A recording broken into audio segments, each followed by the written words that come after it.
first I had to demonstrate to Tony, the manager, that this was safe to do. And here I'm showing him how it follows me around. He's smiling, so that looks like a good sign. Well, here I was using the follow mode. It wouldn't keep up with me in the dark, so I mentioned that to Tony, and it needed more light.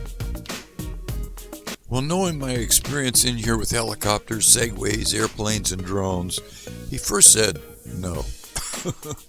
Well, later in the session, Tony came over to me and he said, "Let's go," and he was going to turn on the lights, and this is what happened.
So come on, you guys, I know you know how to roller skate. Come on over here to Skate City in Sioux Falls, South Dakota, and have fun, because we can do a lot of crazy stuff and have fun at this rink.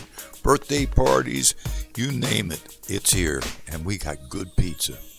Thanks a lot for watching, folks. Please stay tuned. You never know what you're going to find out next in Mr. Herbert's science class. This is Dave Herbert, the Night Flyer, signing off till the next episode.